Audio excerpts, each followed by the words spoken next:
Oke. Oke. Kan kasih nih Kak, itu dulu.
أستغفر الله العظيم الذي لا إله إلا هو الحي القيوم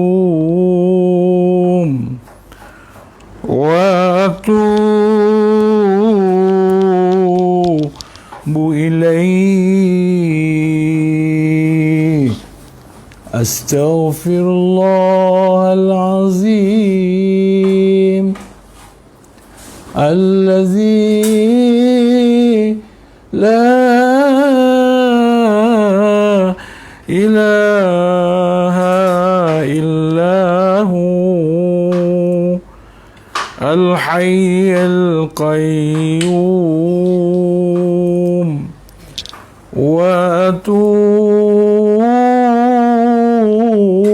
وأتوب إليه أستغفر الله العظيم الذي لا إله إلا هو الحي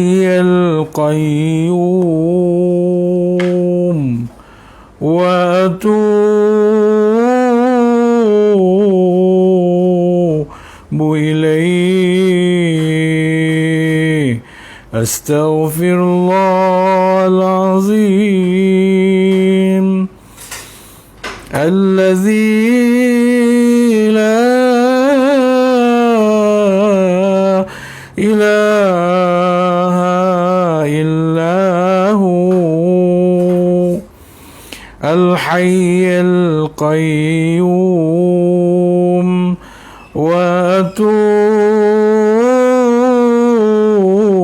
وأتوب إليه أستغفر الله العظيم الذي لا إله إلا هو الحي القيوم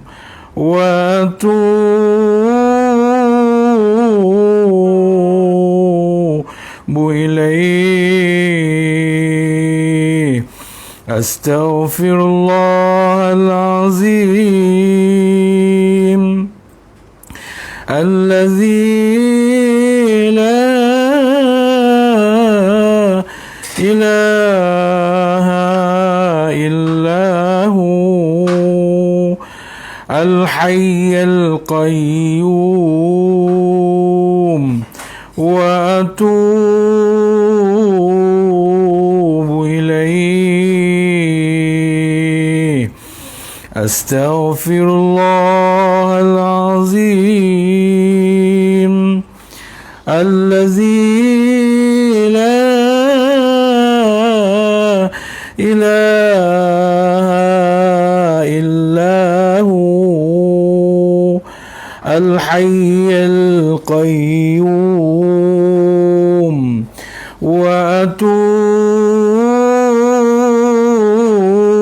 وأتوب إليه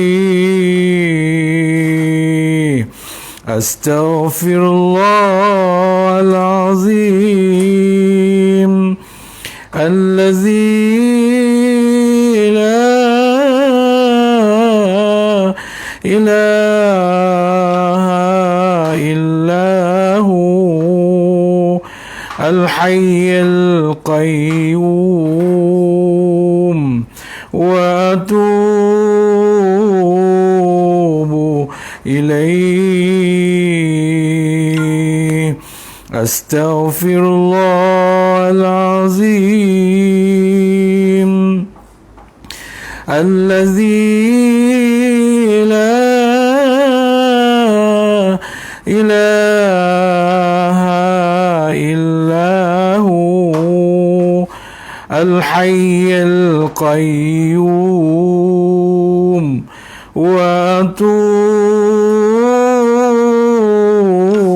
وأتوب إليه أستغفر الله العظيم الذي لا إله إلا هو الحي القيوم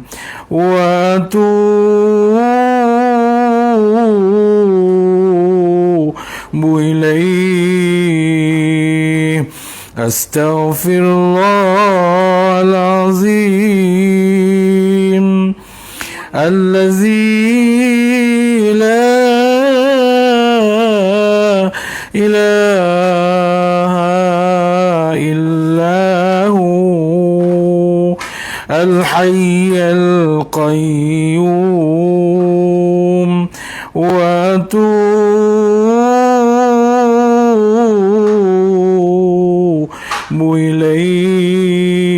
إليه أستغفر الله العظيم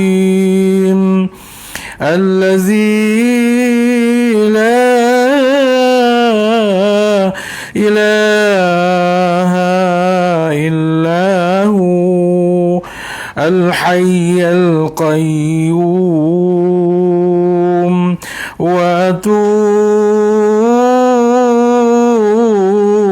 وأتوب إليه لا إله إلا الله لا إله إلا الله لا إله إلا الله محمد رسول الله لا إله إلا الله لا إله إلا الله لا إله إلا الله محمد رسول الله لا إله إلا الله لا إله إلا الله لا إله إلا الله محمد رسول الله يا الله يا الله يا الله يا الله يا الله يا الله يا الله يا الله يا الله يا الله يا الله يا الله يا الله Ya Allah, Ya Allah, Ya Allah, Ya Allah, Ya Allah, Ya Allah, Ya Allah, Ya Allah, Ya Allah, Ya Allah.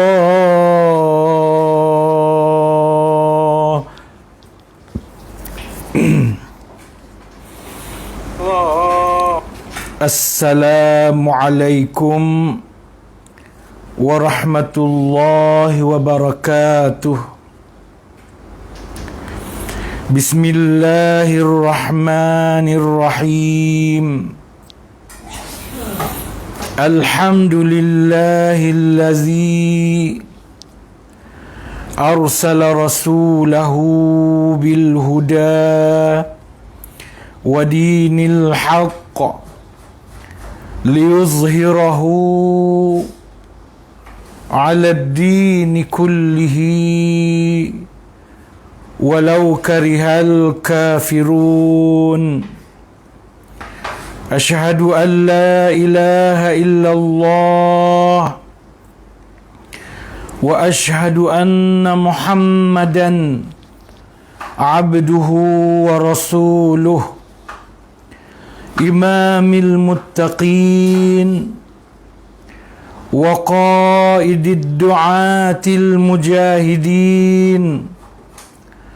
Allahumma salli wa sallim ala sayyidina Muhammad wa ala alihi wa ashabihi ajma'in. Rabbi shrah li sadri wa yassir li amri wahlul 'uqdatam min lisani yafqahu qawli.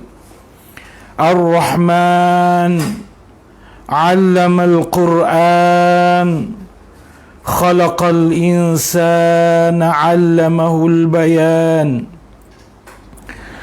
Qala Allah Ta'ala fil Qur'anil 'azim. A'udzu billahi minasy syaithanir rajim. Laqad kana lakum fi rasulillahi uswatun hasanah liman kana yarjullah wal yawmal akhir wa zakarallaha katsira. Pertamanya kita mengucapkan syukur kehadrat Allah Subhanahu wa taala kerana dengan limpah dan kurniaannya dapat kita bersama-sama pada malam ini bertemu untuk kita menyambung kuliah live online kita, di mana pada malam ini kuliah pada malam ini ada penganjurnya, iaitulah surau Al-Furqan fasa 2 puncak alam. Surau Al-Furqan fasa 2 puncak alam. Kita ucapkan terima kasih kepada seluruh ahli jawatankuasa dan termasuk juga jamaah surau Al-Furqan yang dihormati dan dikasihi sekalian.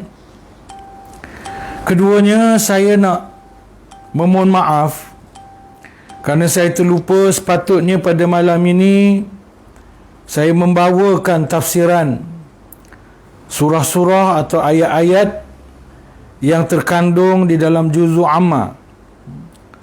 Namun saya saya menyangka surah surah yang juzuk amma yang saya sedang bawakan, baru saya teringat saya dah habis dah, dan saya lupa nak upload tafsiran, bahan bacaan kita untuk tafsiran surah juzuk amma yang baru, ya, tafsiran daripada surah juzuk amma yang baru.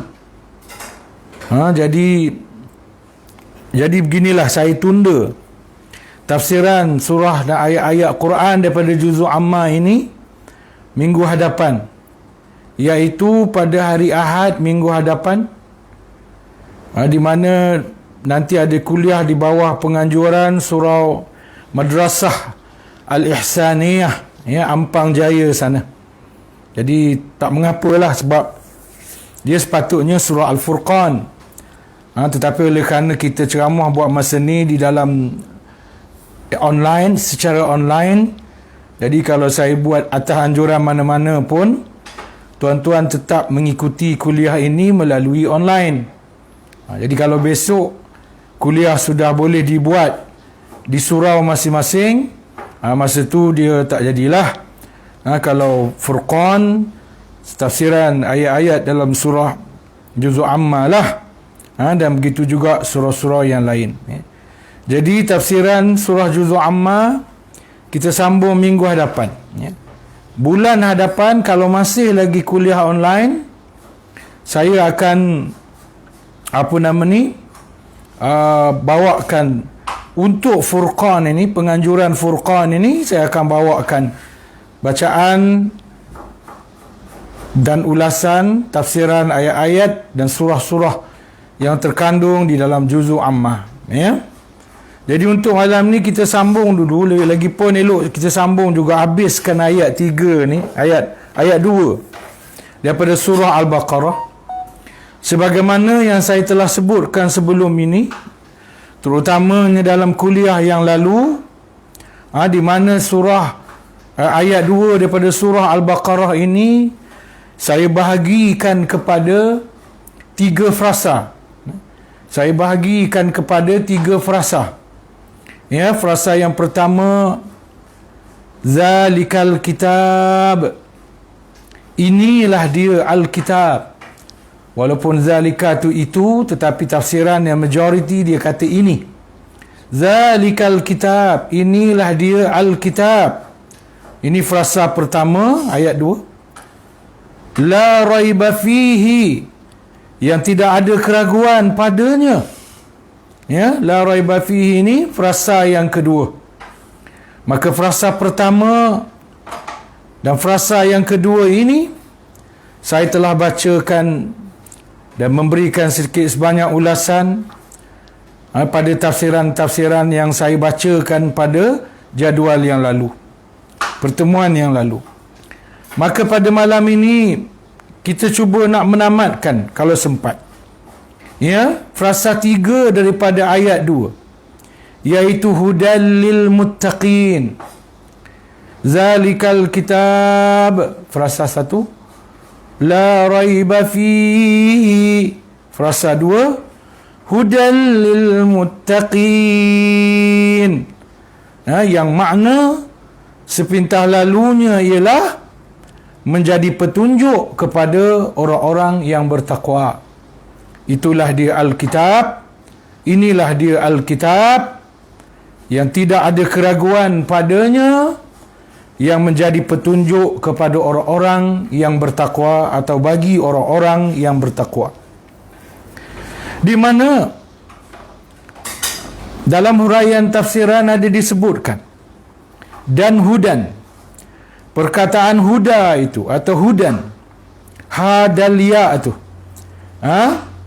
apa membawa pengertian, apa yang diperolehi dengannya hidayah dari kesesatan dan kesangsian. Apa yang dipanggil sebagai huda atau sebagai petunjuk itu ialah apa yang menyelamatkan kita daripada sesat, yang menunjukkan kita jalan yang betul dan menyelamatkan kita daripada jalan yang sesat. Apa yang nama huda itu ialah dia menyelamatkan kita daripada kesesatan. Sebab tu kalau kita kata kita berpegang kepada Al-Quran tapi kita masih sesat, itu maknanya kita telah tersalah pegang, tersalah penafsiran, tersalah pemahaman, sehingga walaupun kita telah mengatakan diri kita berpegang kepada Al-Quran tapi kita masih sesat juga. Itu adalah kerana orang yang tak pegang Quran, dia pegang kitab-kitab yang lain, dia pegang kitab-kitab yang lain, kemudian dia sesat. Tak apalah, sebab dia memang berpegang pada bukan Al-Quran. Tapi ada juga orang yang mendakwa kononnya dia beriman dengan Al-Quran, dia berpegang dengan Al-Quran, tetapi dia masih sesat arah. Itu kerana apa? Kerana dia salah faham.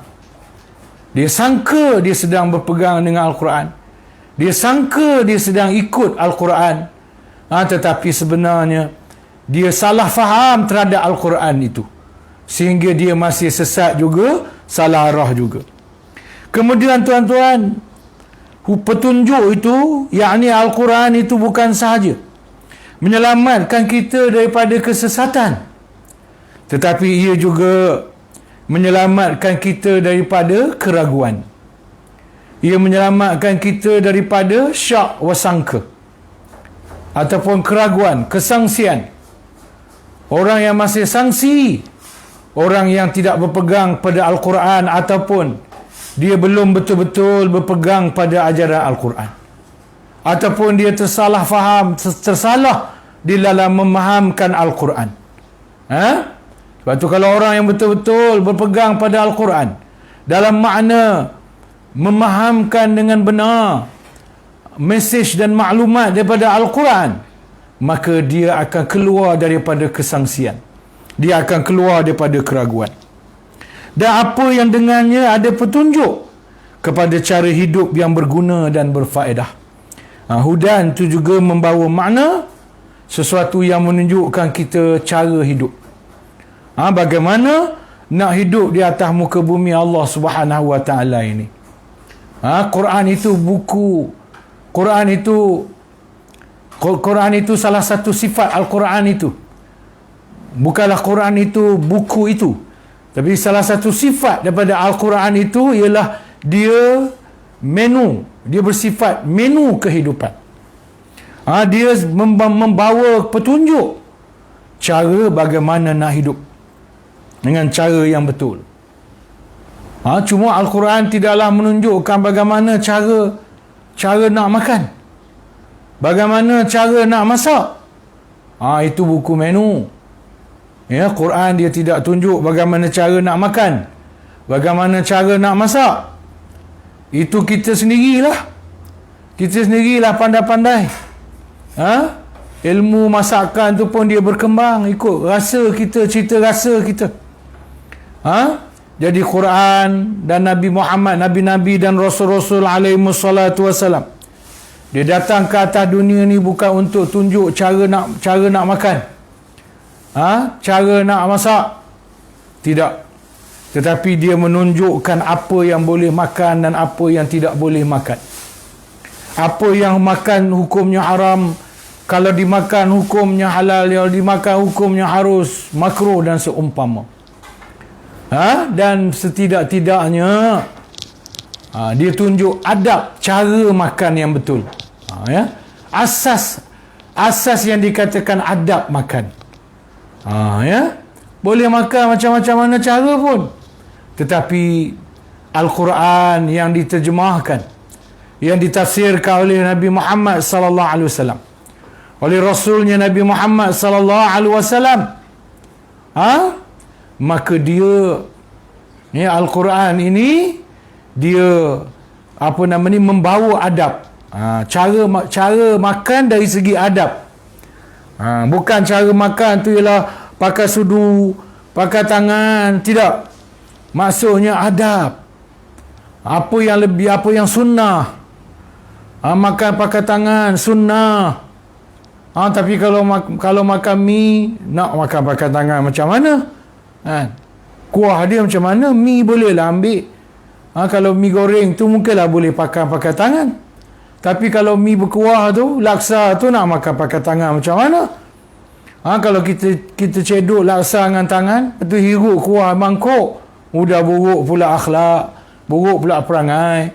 Jadi adab bukanlah cara nak makan, tetapi lebih kepada cara makan yang beradab. Ya. Jadi Al-Quran dia datang membawa panduan yang dia lebih besar daripada makan minum. Apakah dia hukum hakam? Dalam hidup manusia, bila dia hidup mesti ada undang-undang, mesti ada peraturan, mesti ada hukum hakam.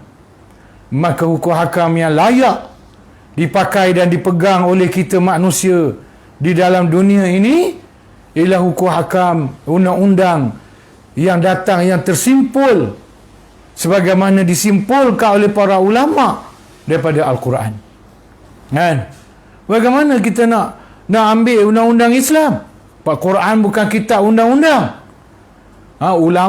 Para ulama lah yang memproses ayat-ayat Al-Quran dan hadis-hadis Nabi sallallahu alaihi wasallam, sunnah-sunnah Nabi sallallahu alaihi wasallam diproses dengan sumber-sumber dan kaedah-kaedah hukum yang lain sehingga terciptanya syariah Islam. Maka syariah itulah yang perlu menjadi peraturan hidup, yang perlu dipakai untuk menjadi peraturan hidup atas muka dunia ini. Jadi perjuangan umat Islam, perjuangan orang yang beriman dengan Al-Quran sebagai wahyu Allah, orang yang beriman dengan sekurang-kurangnya ayat 3, ayat 2 daripada surah Al-Baqarah ini, di antara perjuangan mereka ialah memperjuangkan supaya undang-undang kehidupan, peraturan-peraturan untuk kehidupan yang diguna pakai dalam kehidupan di dunia ini adalah undang-undang Islam, undang-undang Al-Quran. Ini perjuangan kita. Kita tak boleh redha selagi kehidupan kita dikuasai oleh undang-undang bukan undang-undang Allah. Selagi dikuasai undang-undang dan peraturan yang bukan disimpulkan daripada Al-Quran, bukan dibina, dibentuk daripada Al-Quran, maka perjuangan kita sebagai umat Islam, perjuangan kita sebagai orang yang beriman dengan Al-Quran, mestilah memperjuangkan supaya undang-undang dan peraturan hidup yang dipakai dalam kehidupan kita adalah undang-undang yang terbina dan terbangun daripada Al-Quran dan juga sunnah Nabi sallallahu alaihi wasallam. Dan bahawasanya ia menjadi petunjuk untuk kepentingan dunia dan akhirat. Nak maju kat dunia pun kena tengok Quran, nak maju ke akhirat apatahlah lagi. Ada orang dia salah faham. Ada orang dia salah faham. Dia faham apa tuan-tuan? Dia faham nak berjaya untuk Quran ni panduan untuk berjaya ke akhirat je. Quran hanyalah panduan untuk berjaya di akhirat sahaja. Untuk dunia tak boleh tengok Quran. Kalau nak berjaya kat dunia tak boleh tengok Quran. Tak boleh jadikan Quran sebagai panduan. Nak berjaya kat dunia kena tengok benda lain. Kena tengok peraturan lain, kena tengok rojokan lain, kena tengok panduan lain. Nak berjaya ke akhirat, ya kena tengok Quran. Tapi nak berjaya di dunia tak boleh tengok Quran. Malah kalau nak berjaya di dunia kena buang Quran. Ada orang Islam, ada. Dulu lagi banyak. Sekarang ni masih ada orang Islam yang berpegang bahawa kalau kehidupan ni dirojok pada Al-Quran, mundurlah kita dalam kehidupan. Tak majulah kita. Tak meningkatlah ekonomi kita, gagallah kita, tak berjayalah kita. Ada. Padahal dalam tafsiran ini disebut tuan-tuan. Ini bukan perkataan saya. Sebab tu saya kata kelas saya ni, saya nak sebut kuliah, saya pun dah tukar tuan-tuan. Selepas ni saya tak nak sebut program saya ni sebagai kuliah lagi. Kuliah tu rasa tinggi sangat. Saya sebut kelas je.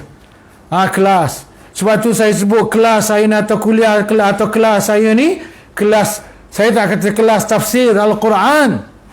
Selepas ni saya akan pastikan. Sebab itulah maksud saya sebenarnya. Kelas bacaan dan ulasan tafsir-tafsir Al-Quran. Saya bukan menafsirkan Al-Quran. Kelas saya bukan menafsirkan Al-Quran. Bukan menafsirkan ayat-ayat Quran. Saya bukan menafsirkan ayat-ayat Al-Quran. Saya tak layak menafsirkan ayat-ayat Al-Quran. Saya hanyalah membaca tafsiran-tafsiran Al-Quran, yang ayat-ayat Quran yang dibuat oleh para ulama yang muktabar. Kemudian saya hanya ulahlah mana-mana tempat yang saya perlu ulas, yang saya berjaga-jaga supaya ulasan saya tu tak keluar. Tak keluar daripada sempadan yang ditunjukkan oleh ahli-ahli tafsir yang muktabar ini, seperti seperti apa nama ni, Ibnu Katsir, Baghawi, Qurtubi, At-Tabari, At-Tanwir Tafsir, Al-Wasil Tantawi, Imam As-Sa'di, dan macam-macam lah yang menjadi rujukan, termasuklah yang telah menjadi arwah baru-baru ini, Muhammad Ali As-Sabuni. Saya ada kitab tafsir Muhammad Ali As-Sabuni 3 jilid ni. Ada 3 jilid hadiah daripada arwah mertua saya. Arwah mertua asalnya saya pinjam. Dulu masa muda-muda dulu saya pinjam kitab tafsir Muhammad Ali As-Sabuni ni, Safwatut Tafasir. Saya ajarkan di surau-surau. Kemudian arwah mertua saya tengok saya guna agaknya, dia pun berasa dia dapat tumpang pahala. Dia baca je. Sebab dia tak mengajar, walaupun dia guru pondok, tapi dia tak mengajar. Jadi dia terus hadiahkan pada saya 3 jilid kitab tafsir Safwatut Tafasir ini, tuan-tuan. Ada dalam simpanan saya. Dan sekali-sekali sekarang ni jaranglah pula saya jadikan rojokan, sebab dia ni duduk dalam kitab lagi. Saya pula terbaring je. Cuma kalau tempat-tempat penting tu saya akan ambil lah tu rojok. Saya pun suka juga sebenarnya Safwatut Tafasir ni, sebab tafsiran dia mantap tapi ringkas. Mantap tapi ringkas tafsiran dia. Jadi saya rojok tafsiran dia yang dibuat oleh para ulama tafsir yang muktabar, yang saya terjemahkan sekadar mampu, kemudian saya ulas. Jadi kelas saya bukanlah kelas tafsir, tapi kelas membaca atau bacaan tafsir dan mengulas, sikit sebanyak. Baik. Kemudian tuan-tuan, dan bahawasanya ia menjadi petunjuk untuk kepentingan dunia dan akhirat. Jadi nak maju di dunia, apatahlah lagi di akhirat, Quranlah panduan dan tempat rujukannya. Jadi jangan lagi berpegang pada fahaman Quran hanya panduan untuk maju di akhirat. Kalau dunia je tak usah pegang Quran, nanti mundur. Ini salah. Kita maju di dunia dan juga di akhirat. Bila yang dijadikan sebagai panduan oleh kita adalah Al-Quranul Karim, yang tentulah juga tidak lari daripada melihat kepada sunnah Nabi sallallahu alaihi wasallam yang telah dimasak, digalai, dicanai. Quran dan sunnah ini dicanai oleh para ulama dalam hukum-hukum syariah, dalam penulisan-penulisan mereka yang terzahir dalam bentuk kitab-kitab. Sebab tu jangan kata apa kita beriman dengan Quran hadis, bukan kitab-kitab yang ditulis para ulama. Kita kena faham. Kita nak ambil undang-undang daripada Quran macam mana? Kita bukan kalau kita ni ahli tafsir dan hakim, bolehlah kita ambil hukum daripada Quran dan hadis mata-mata. Sebab tu kita ni ambil hukum Islam daripada apa yang dicanai oleh para ulama. Yang para ulama ambil Quran, ambil hadis Nabi, dicanai, digali, dikaji, akhirnya mereka terbitkan undang-undang, syariat, hukum akal. Sebab itulah kita baca kitab. Cuma kitab ni bukan semua kitab lah. Di sana sebab tu ada istilah mu'tabar. Ada kitab-kitab yang dipanggil mu'tabar. Selalunya yang mu'tabar ni dipanggil kitab. Kalau kita orang Melayu, selalunya yang mu'tabar ni kita panggil kitab. Kitab. Kalau bukan mu'tabar ni kita panggil buku je. Buku. Buku ni dia ada yang sesat. Ada yang bagus, ada yang tak bagus, ada yang sesat. Buku. Tapi bila kitab ni, jenis yang mu'tabar ni, maka kita panggil mu'tabar kerana ia ditulis oleh para ulama yang mu'tabar. Jadi nak ambil hukum hakam, nak ambil undang-undang dan panduan, ambil daripada Al-Quran dan Sunnah Nabi, praktikalnya. Macam mana kita tak mampu kita? Saya tuan-tuan saya tak tahulah, saya sendiri tak mampu nak ambil bulat-bulat panduan daripada Al-Quran dan hadis Nabi. Saya pun kena ambil daripada apa yang telah dicanai, diproses oleh para ulama melalui disiplin ilmunya, untuk diguna pakai sebagai panduan dalam kehidupan. Baik.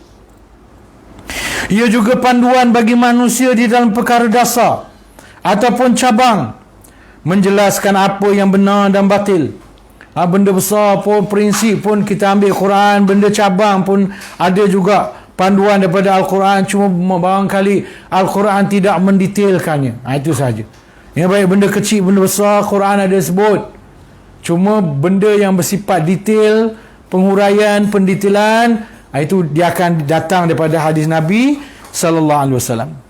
Dan yang menerangkan, dia pula membezakan mana benar, mana salah. Neraca, timbang, neraca untuk menilai mana benar, mana salah ialah Al-Quran. Bukan kertas kerja yang manusia buat. Kecuali kertas kerja itu bersandar ke Al-Quran dan Sunnah Nabi sallallahu alaihi wasallam. Bukan kajian saintifik pun bukan. Selagi kajian saintifik itu tidak bercanggah Al-Quran, boleh ambil fakta saintifik. Tapi kalau fakta saintifik itu bercanggah dengan Al-Quran, tak boleh pakai fakta. Saya pernah terbaca dalam surat khabar di Malaysia ni lah, tak ingat saya surat khabar berita harian ke tulisan Malaysia ke, salah satulah, lama dah. Saya masih ingat lagi tempat saya baca berita tu di Petronas, pejabat Petronas Daya Bumi. Masa tu belum ada lagi Petronas KLCC tengah buat kot. Belum ada lagi. Masa tu ibu pejabat Petronas ialah di bangunan Daya Bumi tu. Saya ingat gitu tempat saya baca. Surat khabar tu hasil penelitian seorang ahli sains sosiologi, di mana kesimpulan daripada kajian yang dibuat ni kajian saintifik, tuan-tuan. Dia kata antara faktor orang mati cepat ialah tidur awal daripada pukul 9, tidur lewat daripada pukul 9, bangun awal daripada pukul 6. Ya, pukul 6. Tidur lewat daripada pukul 9. Mana pukul 9 belum tidur lagi. Kemudian belum pukul 6 bangun dah. Orang ni cepat mati. Ni kajian. Saya baca surat khabar. Saya baca. Cuma saya tak ingat tahun bila apa semua tu, tak ingat lah nama dia siapa tu, saya tak ingat lah.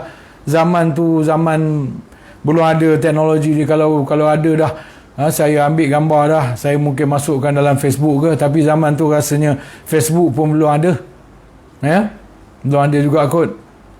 Jadi kajian tu kata siapa yang tidur lewat daripada pukul 9, bangun awal daripada pukul 6, mati cepat.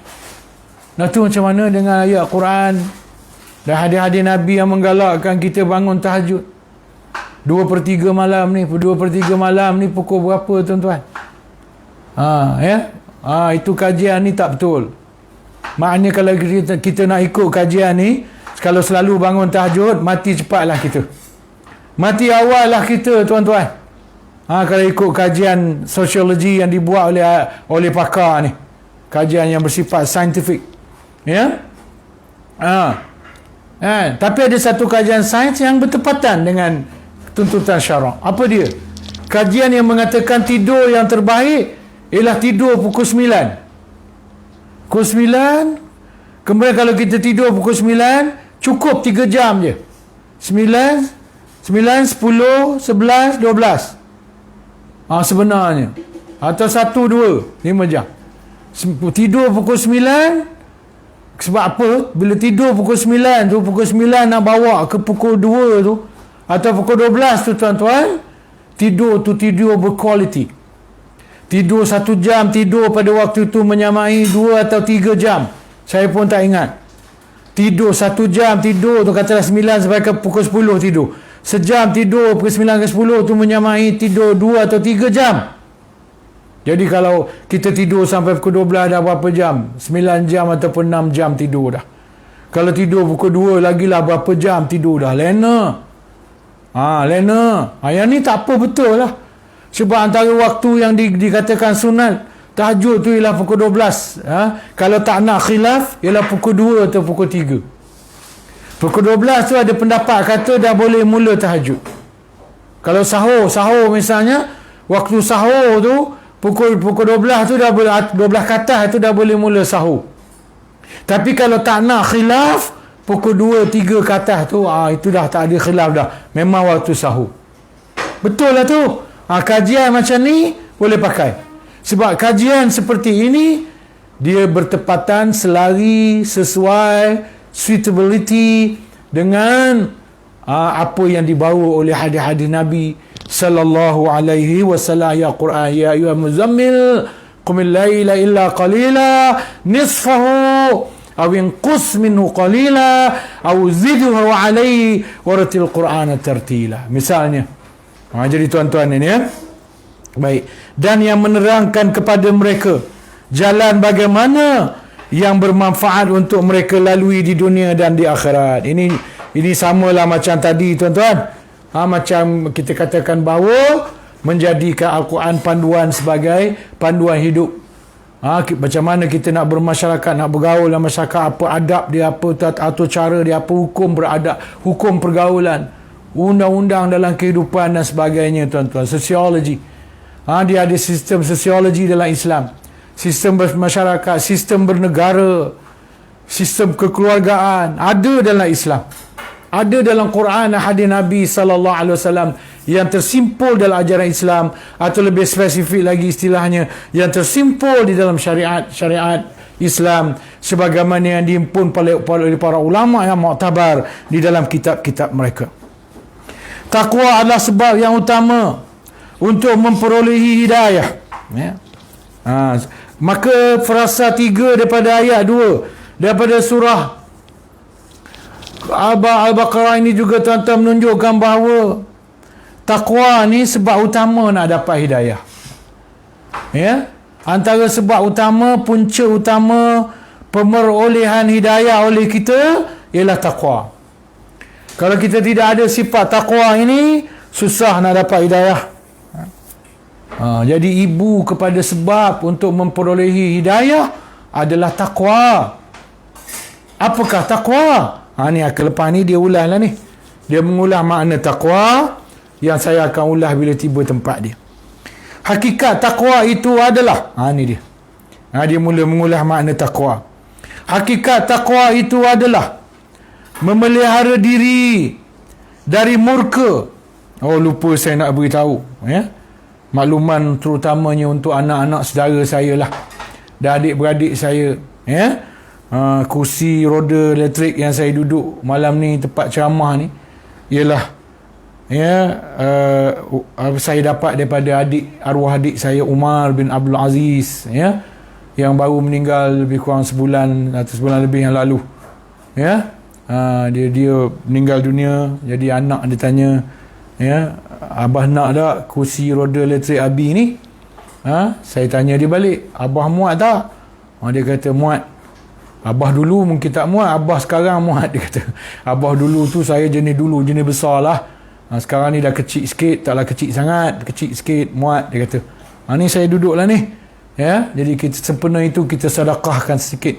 Dia surah Al-Fatihah juga termasuk untuk ibu bapa saya, ibu saya lah, bapa masih hidup. Ibu saya dan mertua saya dan biras saya, Indra Varman Anis binti Anis, mertua saya Haji As'ad bin Munadi, dan ibu saya Aisyah binti Muhammad Ali, juga Umar ibnu Abdul Aziz. Al-Fatihah.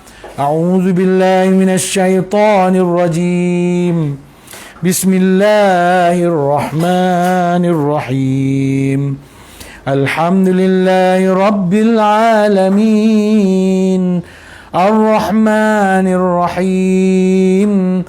مالك يوم الدين iyyaka na'budu wa iyyaka nasta'in ihdinas siratal mustaqim siratal ladzina an'amta 'alaihim ghairil maghdubi 'alaihim waladdallin.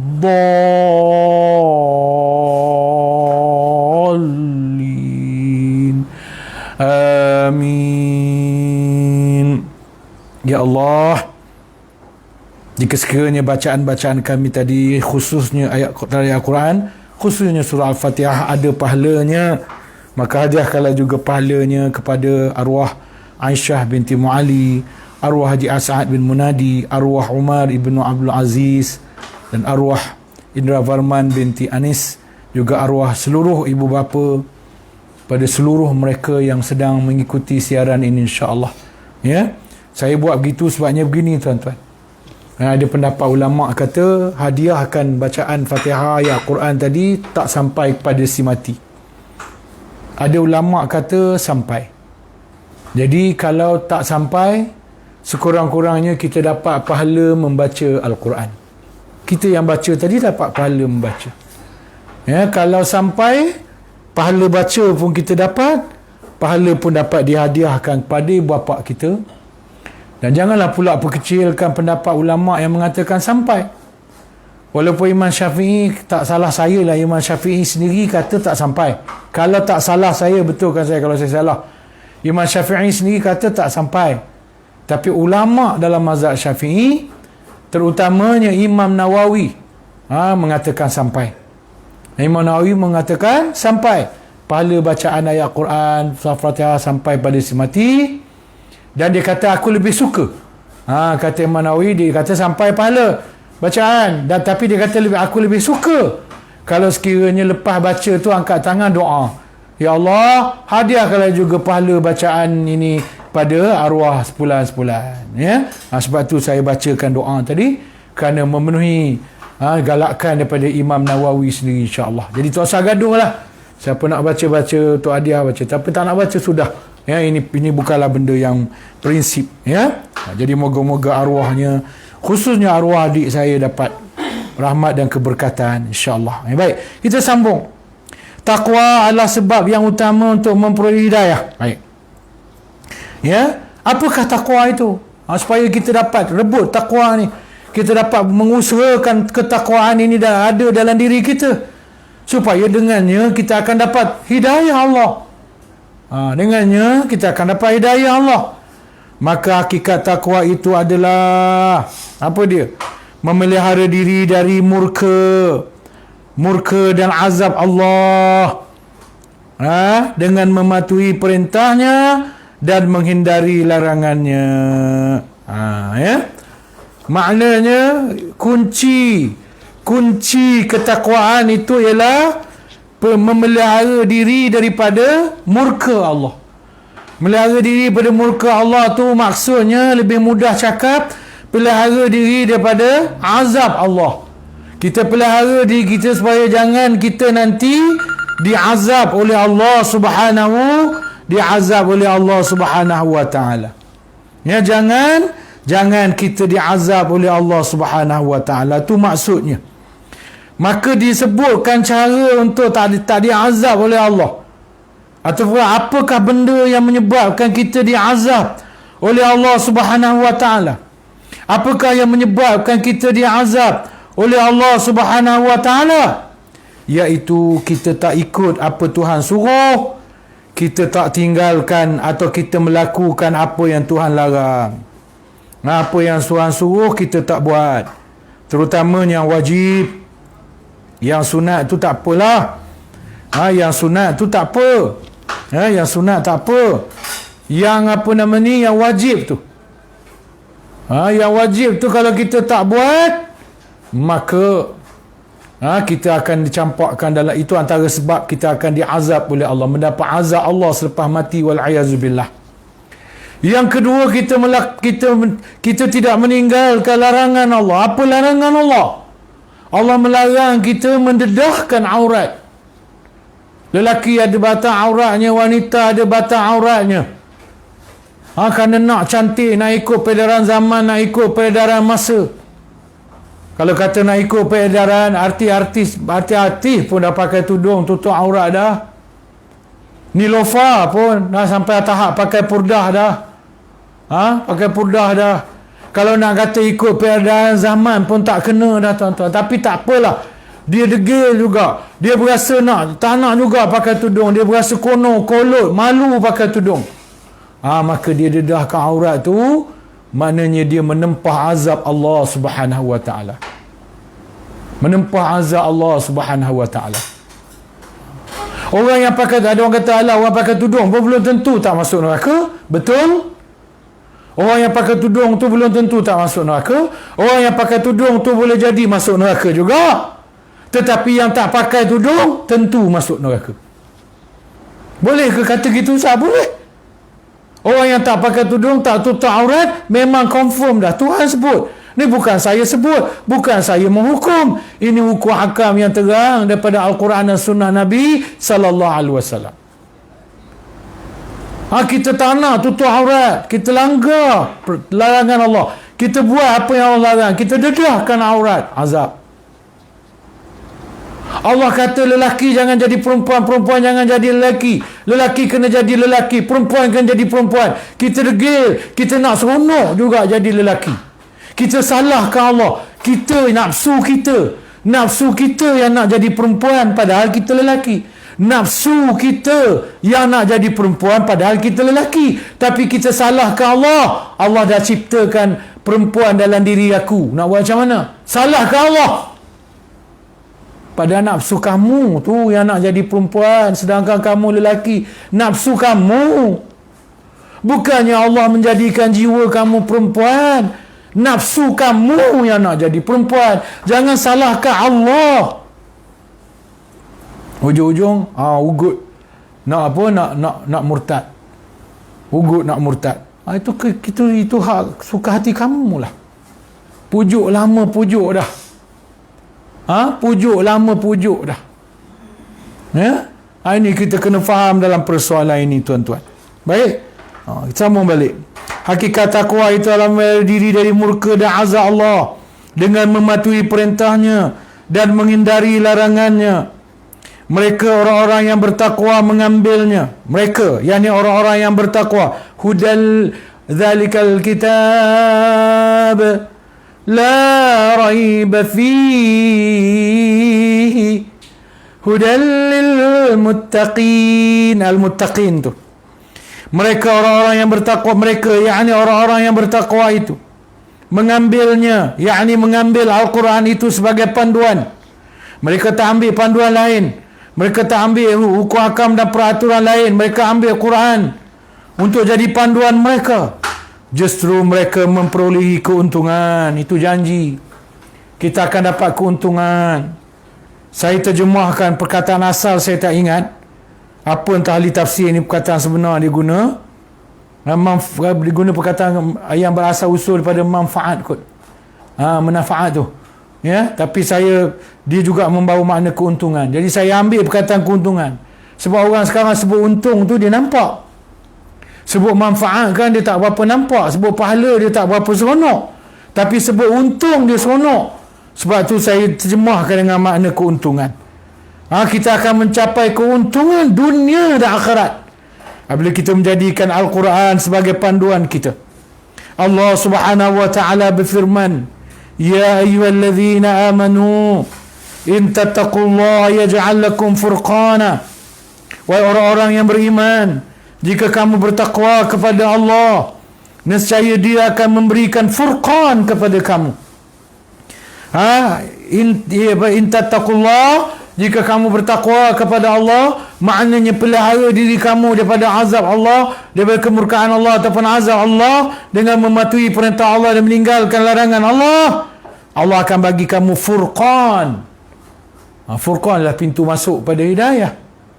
Apa itu furqan? Saya ada tulis bawah tu, saya terjemah, bukan tulis, terjemah. Ini saya terjemah daripada ahli tafsir, daripada Ibnu Katsir. Yang kita sedang baca sekarang ni lah tafsiran daripada Imam Ibnu Katsir. Furqan itu adalah kemampuan membezakan antara yang hak dan yang batil.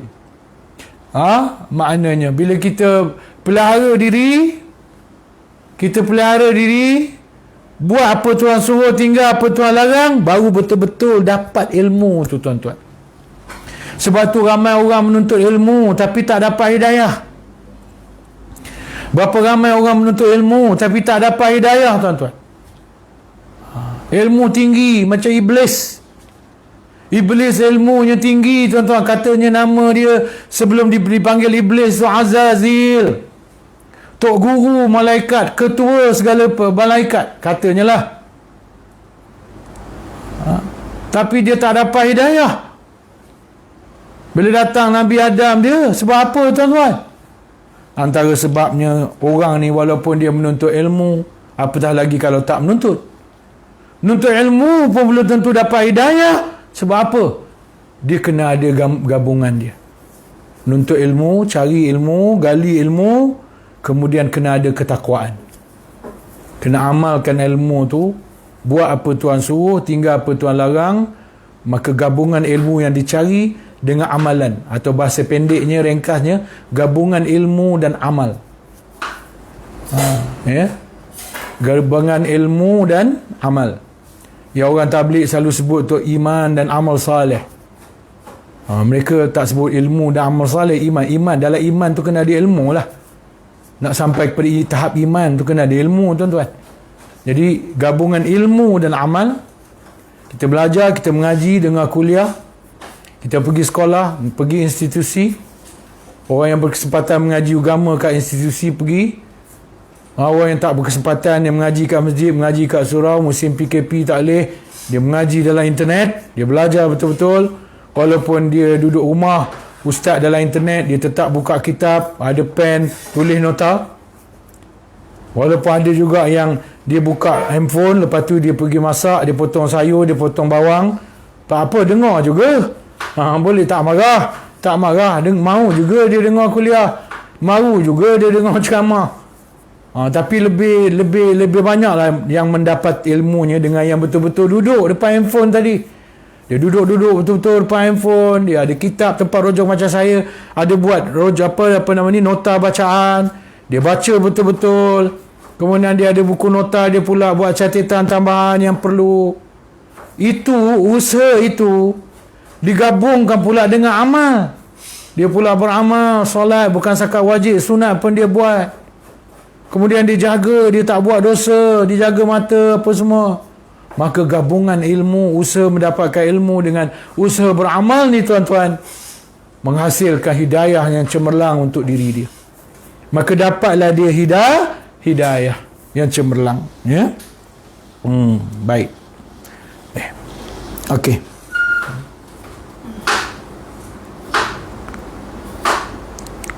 Okey, kita ambil satu lagi tuan-tuan ya. Panjang ni. Huraian hidayah dan taqwa ni panjang ya. Kita ambil sikit lagi lah. Hudan. Kita ambil sekali lagi tuan-tuan ya. Hudan maksudnya bimbingan yang betul dan penyataan bagi orang-orang yang bertakwa. Huda tu bimbingan yang betul. Ada juga bimbingan yang tak betul tuan-tuan. Ada bimbingan yang tak betul. Jadi kita kena pastikan pembimbing kita itu betul. Bukan pembimbing yang sesat. Kita mengaji, tiba-tiba rupanya tak betul guru kita tu. Rupanya guru kita tu tak betul tuan-tuan. Allahu Akbar. Betapa ruginya kita, sayangnya kita. Sebab tu almarhum Datuk Dr. Harun Din, dia ada bagi panduan macam mana kita nak mengaji, nak pastikan kita tak ikut sesat kalau guru tu sesat. Kan? Kita kadang-kadang guru yang sesat ni kita tak nampak sesat awal-awal lagi. Awal-awal tak nampak sesat tuan-tuan. Ujung baru nampak sesat. Bagaimanakah untuk memastikan kita tidak sesat jika sekiranya guru yang kita belajar daripadanya itu sesat? Antara panduan yang diberikan oleh almarhum Datuk Dr. Harun Din ialah pertama, jangan belajar dengan satu guru. Yang pertama, ini penting. Jangan hanya dengar ceramah oleh seorang guru je. Kita minat dia, Daripada A sampai Z dengar dia je, orang lain tak nak dengar langsung.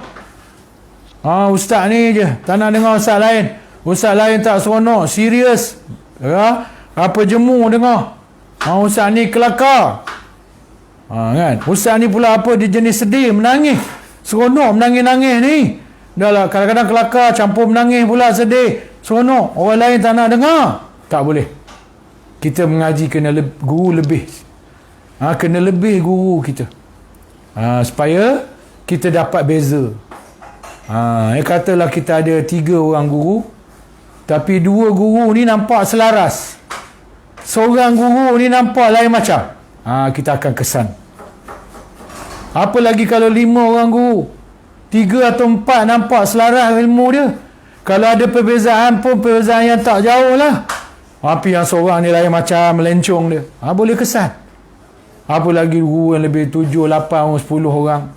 Sebab tu jangan berguru dengan hanya seorang guru, ramaikan sikit guru kita. Yang kedua dan terakhir lah untuk saya sebut, supaya saya ingat 2 tu je. Yang kedua, pastikan guru tadi tu mengajar ada kitab rujukan dia. Pastikan dia mengajar berdasarkan kitab rujukan. Kalau dia jenis ilmuwan besar macam Dr. Sahih Ramadan, dia penulis buku, penulis kitab, tak apalah kalau dia tak buka kitab. Tak apalah kalau dia tak buka buku. Apa yang keluar daripada mulut dia tu kitab, sesuatu yang memang boleh ditulis. Muhammad Ali As-Sabuni, ada seorang lagi ulama yang ketasawufan dia tinggi, saya tengok, bangsa Arab. Perkataan-perkataan dia banyaklah yang menginsafkan. Dia orang Arab, saya lupa nama dia, tapi dia masyhur. Dia masyhur. Kalau dia tu ceramah tak ada kitab, tak apa, sebab kitab tu dalam jiwa, dalam dada dia. Ustaz-ustaz yang biasa ni tuan-tuan, kita kena pastikan dia mengajar ada kitab. Yang ketiga, boleh sama dia ketiga ataupun yang kedua juga, tak apalah. Nak jadikan faktor 3 boleh, nak jadi faktor kedua juga, tapi huraian pun boleh. Kitab tu pula kitab yang mu'tabar, kitab yang majoriti orang Islam terima, ulama-ulama Islam terima, kitab yang tak ada pertelgagan, kitab yang tak ada percanggahan di kalangan para ulama, kitab yang ulama-ulama lain tak tegur. Kalau setakat macam berlaku perbahasan, itu tak apa, tapi tidak ditolak oleh para ulama. Macam ada seorang Syekh Azhar tu, saya lupa nama dia, tapi dia menulis satu kitab yang terkenal, namanya 60 karakter sahabat-sahabat Rasulullah sallallahu alaihi wasallam. Saya lupa nama dia. Kitab 60 karakter ni tak apa, tapi ulama ni sebelum ni dia bermasalah. Dia ditegur oleh ulama Al-Azhar kerana ada pendapat dia yang menyeleweng dengan ajaran Islam. Sehingga ceritanya bila dia masuk, bila Syekh Azhar panggil dia masuk dalam bilik tu, dia beri salam, Syekh Azhar ni tak jawab salam dia. Tapi kemudian pendek ceritanya, dia insaf, dia sedar, dia bertaubat, dan dia kembali ke pangkal jalan, dan dia menulis kitab-kitab lepas tu. Maka kitab-kitab selepas tu okeylah, tak ada masalah, tak ada masalah. Jadi maknanya guru kena ramai sikit. Kemudian guru tu pula mestilah merujuk kitab yang mu'tabar, kitab yang orang kenal lah. Ihya Ulumuddin ke. Sebab kalau ada perbahasan pun dalam Ulumuddin tu pun, perbahasan dia tak lari jauh lah, dia tak akan sesat jauh. Misal contoh tuan-tuan, ada Tuhan kata Imam Ghazali pakai hadis maudhu'. Ada tuduhan kata Imam Ghazali pakai hadis maudhu'. Masa saya baca kitab Ihya Ulumuddin, tapi saya lupalah pendetilan dia hadis mana tu, saya lupa. Saya jumpalah hadis yang dikatakan Imam Ghazali, hadis maudhu' yang digunakan pakai oleh Imam Ghazali. Saya pun kajilah hadis tu tuan-tuan. Bukanlah saya pakar hadis, saya rojok lah bacaan. Rupa-rupanya baru saya faham. hadis ni tuan-tuan, ada sahih, ada dhaif, ada maudhu'. Yang sahih ada sahih. Ada yang majoriti kata sahih. Ada sahih pula, sebahagian kata sahih, sebahagian kata tak sahih, sebahagian kata dhaif. Begitu juga ada dhaif dan hadis maudhu'. Ada maudhu' yang majoriti ittifaq ulama kata maudhu'. Tapi ada hadis maudhu', ada hadis maudhu', ada hadis maudhu' yang dia tidaklah qat'i sebagai maudhu'. Sebahagian ulama hadis kata dia maudhu', sebahagian ulama hadis kata dia dhaif. Itu rahsia dia, itu saya jumpa. Jadi saya nampaklah, oh rupanya Imam Ghazali bukan guna hadis maudhu'. Habis kenapa orang kata dia pakai hadis maudhu'? Sebab ada orang belajar, yang dia belajar hadis tu hadis maudhu'. Tiba-tiba dia jumpa hadis yang dia kenal sebagai hadis maudhu' tu dalam Ihya Ulumuddin. Oh, dia kata Imam Ghazali pakai hadis maudhu'. Padahal hadis tu sebahagian ulama kata maudhu'. Namun ada sebagian ulama kata tidak maudhu'. Dia dhaif, dia bukan maudhu', dia dhaif sebagian ulama kata. Jadi Imam Ghazali tak pakai maudhu', dia pakai dhaif. Atas dasar dhaif tu dia pakai. Dia tidak guna hadis tu atas dasar maudhu'. Dia guna hadis tu atas dasar dhaif. Sebab hadis dhaif masih boleh diguna pakai untuk motivasi, untuk tambahan. Bukan sebagai menerbitkan hukum. Tu nak ceritanya. Jadi tuan-tuan, maknanya pastikan guru kita dia mengajar tu diguna kitab yang mu'tabar. Ya, kitab yang mu'tabar. Ya, macam Ihya Ulumuddin Imam Ghazali. Tulisan kalau tak zaman dulu pun ulama sekarang yang kita kenal lah, kita kenal pasti tak ada dia punya pertelingkahan ulama, kontroversi. Macam dalam penafsiran ni tuan-tuan, saya jumpa Tantawi. Tantawi ni ada isu sikit, isu Islam plural. Sebab tu saya bila tafsiran Tantawi ni, saya berhati-hati sikit lah, cermat sikit. Tapi selagi tafsiran dia selaras dalam konteks ayat tu, dia tafsir selaras dengan ulama lain, okey, saya pakailah, gunalah. Tapi saya berhati-hatilah sebab ada dengar berlakunya kontroversi sikit Tantawi ni. Misalnya contoh. Jadi kena ada kitab yang muktabar untuk selamatkan kita. Untuk selamatkan kita. Situ pun dah panjang tuan-tuan. Huraian saya ingat biar dululah. Saya ingat ini sebenarnya Baghawi ni. Saya nak baca terjemahan daripada tafsiran Imam Baghawi. Jadi saya berhentilah setakat Imam Ibn Katsir tadi. Adapun tafsiran Imam Baghawi ni kita jumpalah dalam jadual yang akan datang, hari Ahad depan. InsyaAllah Ahad depan kita akan jumpa. Malam ni anjuran surah Al-Furqan yang minggu lepas saya lupa maklumkan. Anjuran surah As-Sabirin SBCR yang minggu lepas tu, anjuran surah As-Sabirin SBCR sarjana utama. Malam ni anjuran surah Al-Furqan fasa 2 pencaklam. InsyaAllah minggu depan anjuran Madrasah Al-Ihsaniyah Ampang Jaya. Saya sebut malam ni, kalau minggu depan terlupa sebut.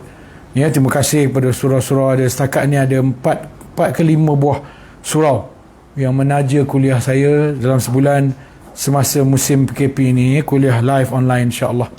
Rindu nak kembali berkuliah ke surau-surau. Rindu rasanya, tapi itulah, kita tunggulah. Moga-mogalah bulan yang akan datang ni keadaan suasana semakin baik sehingga kita boleh dibenarkan untuk kembali mengimarahkan surau-surau dan masjid-masjid kita. Jadi untuk malam ni saya berhenti setakat tu dulu. Perbincangan tentang hudan, hidayah dan taqwa ni agak panjang tuan-tuan, dan dia penting, dia perkara penting sebab dia perkara basic. Jadi saya tak naklah terburu-buru dekat sini. Saya berhati-hati sehingga kita betul-betul mengambil apa yang penting daripada tafsiran-tafsiran yang diberikan tentang, khususnya tentang hidayah dan taqwa yang disebut dalam frasa ketiga daripada ayat kedua ini, iaitu hudal lil muttaqin. Al-Quran itu menjadi hidayah, petunjuk, panduan kepada orang-orang yang bertakwa. Jadi untuk malam ni kita berhenti setakat tu sahaja. InsyaAllah jumpa lagi tuan-tuan. Doakanlah saya sihat tubuh badan, ya. Malam ni dah, oleh kerana dah terlewat, saya tak sempat nak baca doa arwah. InsyaAllah lah, berilah. Saya tak sempat pasal tetamu ramai minggu ni, jadi tak sempat nak siapkan bahan-bahan untuk doa tu. Jadi tangguh dulu, insyaAllah akan datang kita doa untuk arwah sedikit, doa untuk kita juga dan doa untuk arwah, ya, sebagai kewajipan kita yang masih hidup. Doa tak ada khilaf, doa kepada arwah sampai, doa daripada kita yang masih hidup confirm, dia menjadi ittifaq ulama sampai kepada si mati. Jadi insyaAllah kita akan masa akan datang lah. Untuk malam ni saya berhenti setakat tu. Dengan jumpa lagi, doakan saya sihat, ya, terutamanya kaki saya ni, tubuh badan saya ni, khususnya lengan saya, daripada siku sampai daripada bahu sampai ke siku, kerana kesakitan.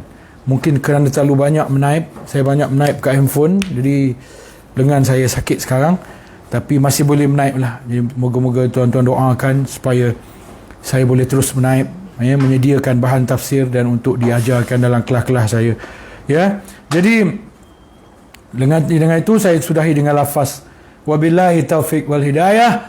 Wassalamualaikum warahmatullahi wabarakatuh.